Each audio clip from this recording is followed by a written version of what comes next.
Hello दोस्तों, स्वागत है आप सभी का आज की क्लास में। आज हम बात करने वाले हैं अरब सागर में गिरने वाली शरावती या शरावती नदी के बारे में। और इससे पहले हम सारी अरब सागर में गिरने वाली नदियों को आपको बता चुके हैं। कुछ छोटी छोटी नदियां हैं जो केवल एक राज्य में या दो राज्यों में प्रभावित होती है और जाकर अरब सागर में गिर जाती है, तो उन सब के बारे में बात करेंगे, ठीक है ना। वैसे नदियां आपकी कंप्लीट हो चुकी है, आप जाकर देख सकते हैं। नदियों की प्लेलिस्ट बनी हुई है, वहां से जाके आप सारी नदियों को देख सकते हैं, ठीक है।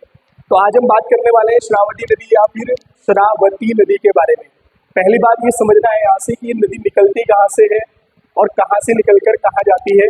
तो ये जो है कर्नाटक राज्य से निकलती है और अरब सागर में गिरती है। ये बात आप इसके बारे में याद रखेंगे, कर्नाटक में बहने वाली नदी है शरावती नदी।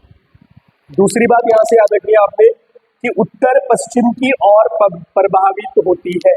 ये प्रभावित होती है जो कहाँ पर, उत्तर पश्चिम की ओर बहती है, ठीक है ना। अब हम इसके बारे में बात करते हैं। सबसे पहले हमने बात की कि कर्नाटक के कन्नड़ जिले से निकलती है, लेकिन निकलने में इसका जो है कुछ स्रोत होगा जहाँ से निकलती होगी। तो आप याद रखेंगे जो कन्नड़ जिला है वहां पर आप पश्चिमी घाट पर्वतमाला को याद रखेंगे। किसको? पश्चिमी घाट पर्वतमाला, ठीक है ना। और अगर कभी आपसे जो है पश्चिमी घाट पर्वतमाला, तो आपको पता है कई बार अगर उस पहाड़ी का नाम पूछ ले जिस पहाड़ी से ये निकलकर चलती है, तो आप पहाड़ी का नाम भी याद रखेंगे, अंबू तीर्थ पहाड़ी। क्या याद रखेंगे आप? अंबू तीर्थ पहाड़ी, ठीक है ना। तो देखो आपको जिला, राज्य और स्थान जहां से निकल रही है सब पता चल गया। कर्नाटक के कन्नड़ जिले, पश्चिमी घाट इसका स्रोत है। और पहाड़ी की बात करेंगे तो अंबू तीर्थ पहाड़ी से निकलकर चलती है। कौन सी नदी है?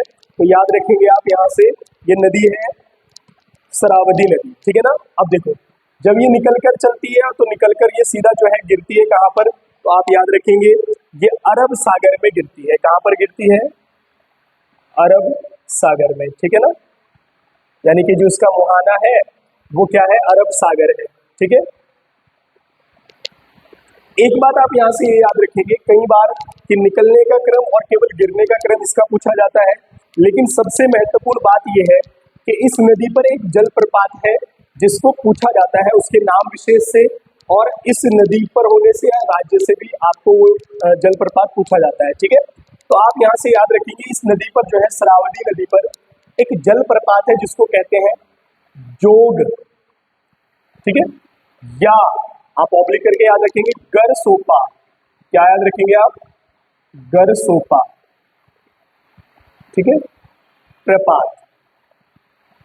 आप यहां से याद रखेंगे जोग जलप्रपात या गरसोपा जलप्रपात जो है वो किस नदी पर है? तो शरावती नदी पर है, कर्नाटक राज्य में है। अब एक चीज यहां से याद रखनी है आपने इसी जलप्रपात से कि इसका नाम अब क्या है? महात्मा गांधी जलप्रपात है। क्या है? महात्मा गांधी जलप्रपात, ठीक है।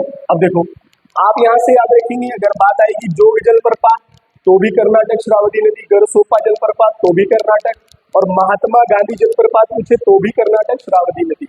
अब वैसे तो और अगर डिटेल की बात करें तो ये जो झरना है इसको 4 भागों में बांटा गया है। कितने भागों में बांटा गया है? तो यहां से आप याद रखेंगे इसको 4 भागों में बांटा गया है। यानी कि इस झरने के जो है 4 भाग हैं। कितने भाग हैं? 4 भाग हैं। और उन चारों भागों को जो है अलग अलग नाम दिया जाता है, ठीक है। जैसे एक भाग का नाम है दाम ब्लांचे, ये आप याद रखेंगे यहां से, दाम ब्लांचे, ठीक है ना। दूसरे भाग का नाम है रोरन, ठीक है। तीसरे भाग का नाम है राकेट, ठीक है। देखो इसके अलग अलग 4 भाग है, दाम ब्लांचे, रोरन और जो है रॉकेट, और एक भाग का नाम है राजा। क्या है? राजा। तो इस तरीके से इस झरने को भी 4 भागों में बांट दिया जाता है। इसके अलावा इसके बारे में कुछ भी नहीं है। शरावती नदी कर्नाटक में बहती है, कहाँ से निकलती है? अरब सागर में गिरती है। बात हो गई खत्म, उत्तर पश्चिम की ओर प्रभावित होती है, ठीक है ना। तो मिलते हैं दोस्तों नई नदी के साथ। ये छोटी छोटी नदी है अरब सागर में गिरने वाली, जो विशेष बड़ी नदी है वो हम आपको करा चुके हैं। तो अगली नदी को जो भी है देख लेना, केवल राज्य याद रखना है और गिरने का क्रम, ठीक है ना। धन्यवाद।